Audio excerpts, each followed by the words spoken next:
arrinkan odayaashii noo astay uga amaal hayde urkoolo ehelkeed heshay irid ceeldhe eerya laga shaqeeyo xariir lagu astaynayde aqyaar lagu soo dhaweeyo marti lagu ikraamayde ugaas lagu farxoo la helay iyo awal barwaaqaadde ilxareeda roob soo onkoday udug yar riixaandhe ummad nabada agoon laga baxay ala walaynteedde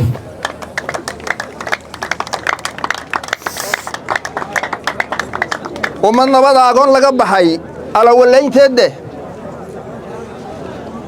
abshirsada Soomaaliya waa ugaas loo ekeeyay bayadayniidhe abshirsada Soomaaliya waa ugaas loo ekeeyay ambayadayniidhe afar kalo taariikh lagu asana aan fura albaabkeeda aan baaro arrin adag iyo oday ka sheekayn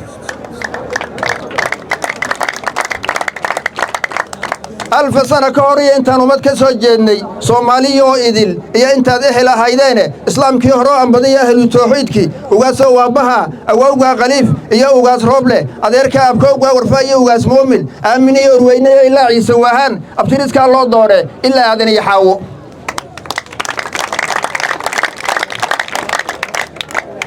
ka intiqaaleen adduunyada ayaga lagu amaanaye lagu aas ilkiyo ubti loo qode bayha lagu naxariis lagu aas ilkiyo ubti loo qode ahad kasta noolaa geerida waa lagu aqdaanshahay bayha u naxariisto oo hageeyo jannadii uduga weyneede awal qura lagu ma arag ugaas intii duubka loo xire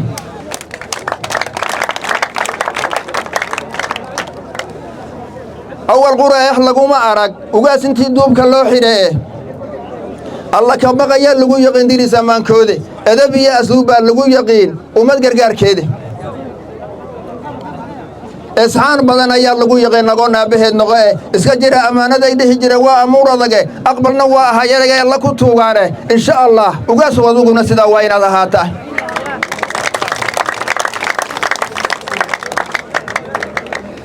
إن شاء الله وقاس وذوقنا سدا وين هذا هاتايه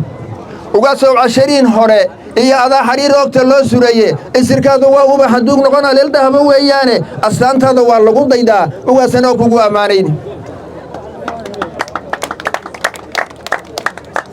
udgoon oo rasuulkiiba sifaadkiisa waa lagu islaamaayay sallallahu alayhi wasallam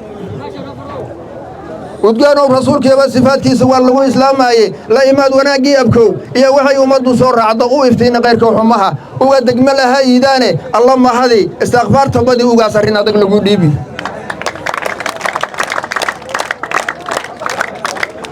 afartaas albaabkan u rabay oo din ma abaaray ma iftiinsho mu furay oo disaarnayde ahbal lagu sifoobay ma raba aragti gaabnaane inta udugta iidaan ma ku darayanayadan sheegay oo ul yadiirkeed ma tahay ee waxaan urka ka dhibin